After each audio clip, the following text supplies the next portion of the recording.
Keraguan bukanlah dosa. Yang berbahaya adalah berpura-pura yakin, padahal hati sudah lama gelisah. Banyak orang tetap menyebut diri Muslim, bukan karena iman yang hidup, tetapi karena takut kehilangan identitas, keluarga, dan rasa aman. Maka ketika pertanyaan datang, ia ditepis. Ketika kritik muncul, ia diserang. Bukan karena salah, melainkan karena takut benar. Di titik inilah diskusi Edis TV dalam video berikut ini menjadi penting, bukan karena semua orang harus setuju dengannya, tetapi karena ia memaksa satu hal yang jarang dilakukan dalam ruang keagamaan, jujur pada apa yang sudah disadari sendiri.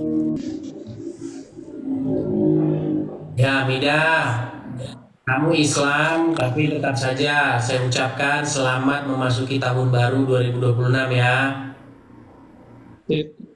Yuk, kita bahas di ini TS itu. Iya, selamat memasuki tahun baru ya.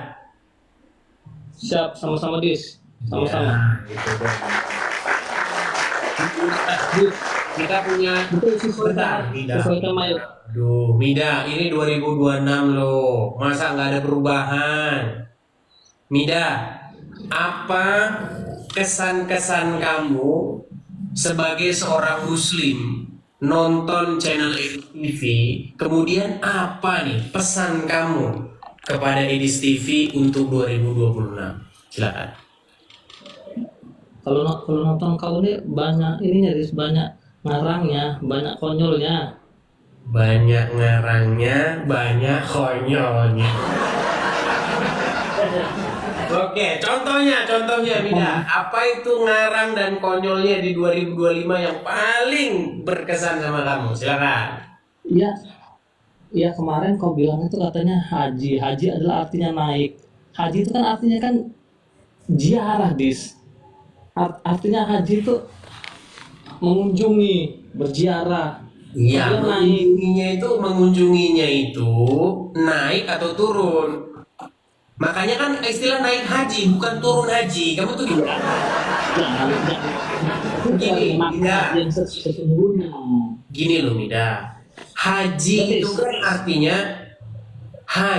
kan artinya pengunjung laki-laki. Kalau hajah itu pengunjung perempuan. Cuman ketika melakukan ziarah kunjungan itu, dia itu naik posisinya. Makanya naik haji kan gitu. Betul nggak? Ya, kalau makna arti haji itu bukan naik, kau tuh udah ngarang maknanya. Oke, naik haji itu dari mana istilah naik haji itu dari mana? Ya itu kan istilah bahasa, cuma hanya istilah bahasa Indonesia aja, makna yang sesungguhnya nggak begitu. Kau belajar bahasa Berarti besok Arab. turun haji berarti besok.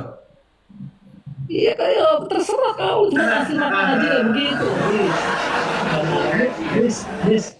Oke, Kau bilang oke ya. lah, apa-apa. Terus kira-kira pesanmu apa untuk 2026? Ya kan, nah sesuai dengan temamu ini kan, tahun 2026 berani tinggalkan Islam tuh. Ya, tahun 2026 ini ya saya memohon kepada kamu Mida untuk jangan atau untuk berhenti membohongi atau menipu dirimu sendiri dengan mengikuti ajaran agama Islam. Kenapa? Karena kamu sendiri sudah mengiyakan bahwasanya apa yang saya ajarkan selama ini itu benar. Hanya sedikit saja yang kamu bantah itu ya 0,5% saja lah jumlahnya. Nggak sampai 1% lah jumlahnya. Artinya sebagian besar kamu setuju. Seperti misalnya kamu setuju Muhammad itu berdosa, kamu setuju bahwa Muhammad itu dia pada waktu menghadapi orang buta dan tidak punya apa-apa dia berwajah masam, tapi ketika menghadapi orang kaya dia langsung melayani. Katakan itu semua gitu loh. Cuman yang saya masih heran sama kamu, kenapa di 2026 ini kamu tidak mengambil langkah yang serius meninggalkan agama? Nah, aku kesini mau nanya sama kau Dis. Apa itu? Nah kan, kata kau kan disuruh tinggalkan Islam, suruh masuk Kristen tuh. Nah gimana kalau orang yang mau murtad, orang mau masuk Kristen, itu harus kemana gitu? Apakah ke Protestan yang jumlah kitabnya 66 kitab, Apakah ke Katolik yang jumlah kitabnya ada 73 kitab? Apakah ke Ortodok yang jumlah kitabnya ada 78 kitab? Ataukah ke Ortodok Ethiopia yang jumlah kitabnya ada 81 kitab? Nah, yang mana itu mau diikutin? Yang mana yang mau saya pakai? Baik. Kalau saat Jawab ya, saya jawab.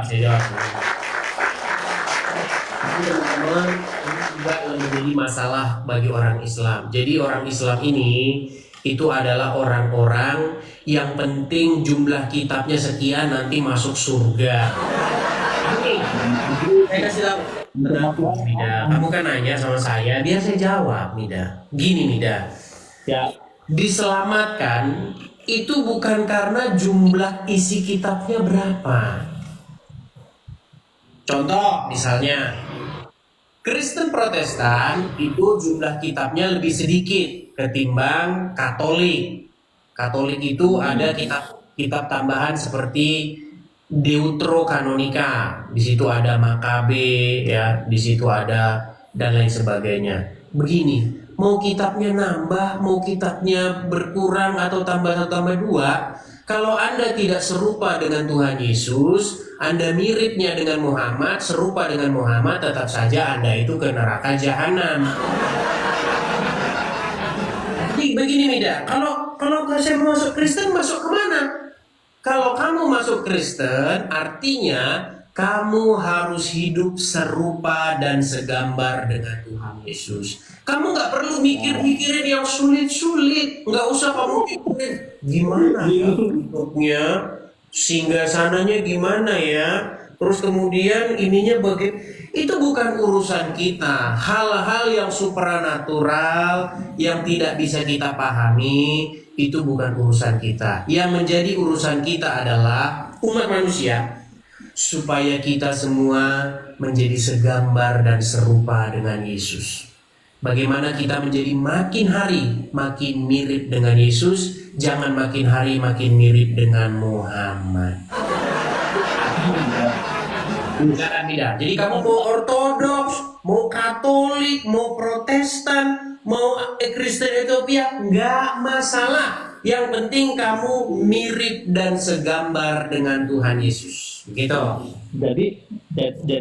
Jadi kesimpulannya yang mana tuh yang benar-benar firman Tuhan, ya kan?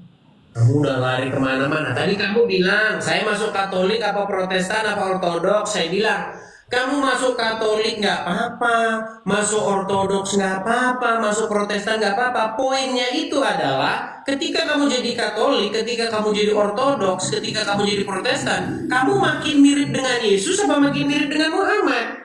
Kalau kamu masuk Protestan, kamu makin mirip dengan Muhammad, tetap saja kamu ke neraka jahanam. Contoh, tenang. Hari ini kamu mengikrarkan diri menjadi Protestan, misal. Tapi kamu tiba-tiba, contoh, ketika bertemu dengan sesama manusia, orang video.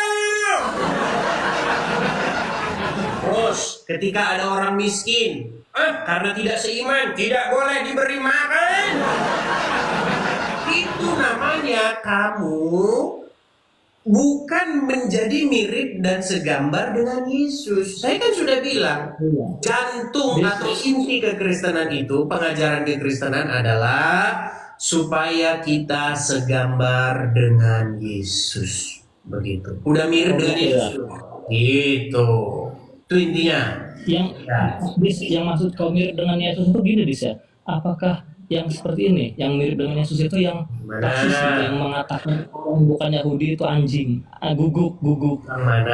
Yesus kan kalau perempuan bukan Yahudi, kan ada orang bukan Yahudi dikatakan itu adalah perempuan Kanaan, di mana dia datang kepada Tuhan Yesus. Kemudian dia meminta sesuatu kepada Tuhan Yesus, lalu Tuhan Yesus berkata, tidak baik memberikan roti yang disiapkan untuk anak-anak dan melemparkannya kepada anjing. Betul?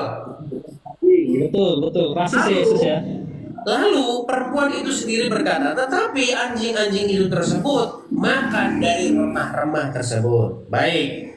Nah, ungkapan ini, perkataan Tuhan Yesus ini tidak kau baca sampai selesai. Padahal di ayat-ayat berikutnya Tuhan Yesus itu menerima seorang perempuan Kanaan tersebut. Tetapi begini, yang dipermasalahkan oleh umat Muslim adalah kenapa di situ ada ungkapan anjing? Kenapa? Dan Yesus menurut Injil. Inilah Mida ini, udah 2026, bawaannya ngeyel. Mida, coba ya di 2026 ini coba kamu bukalah telinga kamu, bukalah pintu hati kamu.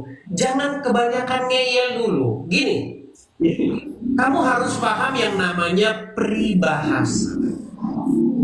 Jadi begini, tidak baik memberikan roti yang disiapkan bagi anak-anak lalu melemparkannya kepada anjing. Saya akan kasih ungkapkan sama kamu sebuah perumpamaan. Contoh, kita sedang ngobrol sesuatu lalu ada pengkhianat di antara kita. Lalu ada sesuatu di antara kita. Lalu saya bilang begini, nampak-nampaknya ada udang di balik batu. Ketika saya mengatakan ada udang di balik batu, apakah saya berbicara tentang udang?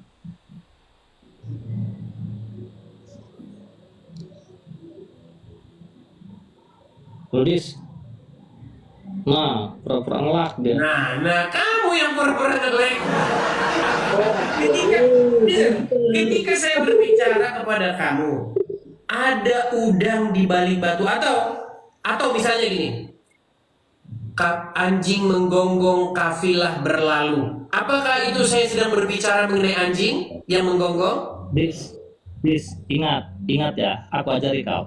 Ingat, itu peribahasa. Tapi kalau Yesus ini langsung mengatakan anjing di depan orangnya, Dis. Orang bukan Yahudi dikatakan anjing. Itu roti yang dibilang itu roti tidak baik untuk memberikan roti yang ingin diberikan kepada anak-anak lalu melemparkannya kepada anjing. Bukan berarti Tuhan Yesus mengatakan bahwa perempuan tersebut adalah anjing. Dia membuat sebuah perumpamaan. Kalau yang tidak menyenangkan bagi Kristen, terserah Anda lah. Intinya saya ingin menyampaikan kepada Anda bahwa bahasa-bahasa di dalam Bible itu banyak ungkapan-ungkapan. Kita juga orang Indonesia kenal dengan ungkapan-ungkapan. Contoh misalnya, ketika misalnya kita ngomong ada udang di balik batu. Apakah saya berbicara tentang udang? ya tapi kan ini kan nggak ada orang yang Apakah saya menyampaikan bahwa orang tersebut adalah udang? Betul, itu kan peribahasa. Itu dulu. Ya, gini saja harapan saya sama kamu Mida, semoga 2026 ini kamu tidak lagi orang yang ngeyel. Kamu berusaha untuk membuka hati kamu dan pikiran kamu. Jangan terlalu bersudut pandang yang negatif dulu. Saya waktu belajar agama Islam, biar kamu tahu ya Mida ya, saya nggak mau semua omongan-omongan negatifnya orang Kristen tentang Islam. Kalau ada orang Kristen bilang bahwa Islam begini, saya buang semua ke tong sampah. Saya nggak mau. Saya mau mempelajari Islam dari sudut pandang yang netral, tanpa ada muatan-muatan kebencian. Nah begitu juga kamu. Ketika kamu mau belajar kekristenan, buanglah dulu ungkapan-ungkapan atau bibit-bibit kebencian yang sudah diwariskan oleh ulama-ulamamu. Begitu ya? Enggak, Dis. Aku nggak benci sama Kristen. Aku nggak benci. Beneran. Aku biasa banyak kok teman aku, saudara aku yang Kristen pun ada. Kenapa kamu membaca ayat tersebut mengatakan bahwa Tuhan Yesus mengatakan perempuan tersebut anjing? Nggak ada yang mengatakan begitu. Coba ceritanya. Kan ada seorang perempuan Samaria datang minta tolong kepada Yesus. Dia mau ke sana, diulang lagi. Tentunya kalau kalian datang ke sini itu sinyal kalian bagus dan pakai headset. Ya, itu yang harus kalian pegang. Kalau saya ngomong kalian dengar. Ketika ada perempuan Samaria, perempuan Kanaan datang kepada Tuhan Yesus untuk meminta sesuatu. Lalu Tuhan Yesus berkata, tidak baik memberikan roti yang disediakan bagi anak-anak lalu melemparkannya kepada anjing. Perkataan itu memang kasar dan keras. Tetapi teman-teman, lihat. Perempuan tersebut terus mengeyel, tetapi anjing tersebut pun mengambil dari remah-remah yang jatuh dari meja tuannya. Apa kata Tuhan Yesus terhadap perempuan tersebut? Bukankah hal yang positif? Bahwasanya Tuhan Yesus pun menerima perempuan Kanaan tersebut. Jadi teman-teman, bukan berarti itu mengatakan bahwasanya Tuhan Yesus mengatai perempuan tersebut anjing, tidak. Sama seperti kalau kita membuat perumpamaan, banyak umpama-umpama, begitu loh. Cuman kebetulan umpama tersebut kan memberikan roti yang disediakan untuk anak-anak lalu memberikannya kepada anjing. Itu ungkapan sebenarnya firman Tuhan itu memang firman Tuhan itu ditujukan pertama-tama untuk umat Israel. Bukan diberikan sia-sia kepada orang-orang yang, karena orang-orang Kanaan itu teman-teman, memang orang-orang tersebut memang kalau kita baca dalam Injil itu orang-orang yang jahat. Makanya orang-orang Kanaan itu ditunggang-balikan. Makanya negeri itu memuntahkan penduduk Kanaan. Karena orang-orang Kanaan itu kalau teman-teman baca sejarahnya, mereka itu bangsa-bangsa yang keji. Begitu loh. Kenapa Tuhan memberikan tanah orang Kanaan itu kepada orang Israel? Karena Tuhan muak dengan kelakuan orang-orang itu, penduduk asli negeri itu, karena mereka mempersembahkan anak-anak mereka kepada Moloch. Mereka membakar anak-anak mereka sebagai persembahan kepada Moloch. Mereka melakukan perbuatan yang keji, dan itulah yang membuat Tuhan murka dan membuang penduduk negeri itu dan menggantinya dengan orang-orang Israel. Nah, makanya dalam sudut pandang itu kalau kita baca secara utuh, akhirnya kan tetap diterima oleh Tuhan Yesus. Seperti itu ya teman-teman ya. Perdebatan soal haji, istilah dan makna sebenarnya hanyalah pintu masuk. Isu utamanya bukan linguistik, melainkan cara beragama yang terlalu lama hidup dari hafalan, bukan pemahaman. Banyak Muslim tumbuh dengan istilah-istilah suci tanpa pernah diajak bertanya, apakah aku benar-benar mengerti atau hanya mengulang? Ketika Edis mengoreksi atau menggugat pemahaman populer, yang disentuh bukan sekadar kata, tetapi kenyamanan iman yang tidak pernah diuji. Jadi wajar jika respon yang muncul bukan dialog, melainkan defensif.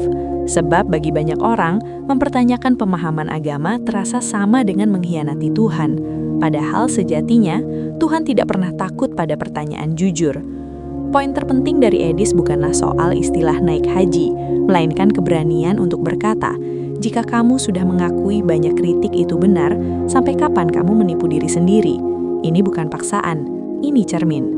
Banyak Muslim sebenarnya sudah mengakui dalam hati, ada masalah serius dalam figur teladan, ada kontradiksi moral yang sulit dibela, ada ayat dan hadis yang hanya bisa diselamatkan dengan dalih konteks, namun tetap dipertahankan karena sudah dari lahir. Di titik ini, Edis menyentuh sesuatu yang sangat sensitif. Iman yang dipertahankan bukan karena yakin, tetapi karena takut kehilangan, takut dicap murtad, takut mengecewakan orang tua, takut dikucilkan. Padahal iman sejati, jika memang dari Tuhan, tidak membutuhkan paksaan sosial untuk bertahan. Ketika Mida bertanya, kalau masuk Kristen yang mana? Pertanyaan itu terdengar cerdas, tetapi bagi orang yang ragu, itu seringkali adalah tempat bersembunyi.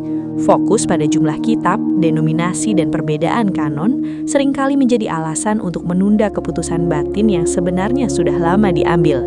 Aku tidak lagi yakin dengan fondasi lamaku. Jawaban Edis justru menyentuh inti yang sering dihindari. Iman bukan soal administrasi kitab, tetapi soal siapa yang diikuti dan diteladani. Pertanyaannya bukan kitabnya berapa, melainkan siapa yang membentuk nuranimu, siapa yang menjadi standar moral hidupmu. Soal perkataan Yesus tentang anjing pun demikian. Bagi orang yang ragu, ini penting. Edis tidak meminta untuk menutup mata terhadap teks yang keras, tetapi membaca dengan jujur dan utuh. Perempuan Kanaan itu tidak ditolak, justru imannya dipuji. Jika Yesus memang rasis, kisah itu tidak akan berakhir dengan penerimaan. Di sini terlihat perbedaan mendasar. kritik terhadap Islam sering berhenti pada pembelaan, sementara Injil justru mengizinkan teksnya diuji dalam terang keseluruhan kisah. Yang paling relevan bagi Muslim yang berpikir kritis bukanlah siapa yang menang debat, tetapi ini, apakah kamu masih bertahan karena yakin atau karena takut sendirian?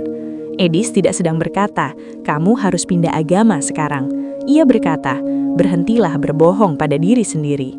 Dan bagi orang yang sedang ragu, kejujuran itu jauh lebih menakutkan daripada debat teologi manapun. Jika imanmu benar, ia tidak akan hancur oleh pertanyaan. Jika imanmu dari Tuhan, ia tidak akan runtuh oleh kejujuran. Tetapi jika yang kamu pertahankan hanyalah label, warisan dan ketakutan sosial, maka yang sedang kamu jaga bukan iman, melainkan penjara batin yang kamu sebut ketaatan. Mungkin 2026 bukan tahun untuk pindah agama, tetapi mungkin inilah tahun untuk berhenti berdusta pada hati sendiri. Dan terkadang, langkah paling berani dalam hidup beragama bukan berkata, aku yakin, melainkan mengakui dengan jujur, aku sudah tidak bisa membohongi diri sendiri lagi. Terima kasih telah menyaksikan tayangan video ini. Jangan lupa subscribe, like, komen, dan share video ini. Sampai ketemu lagi di video berikutnya. Tuhan Yesus memberkati Anda semua.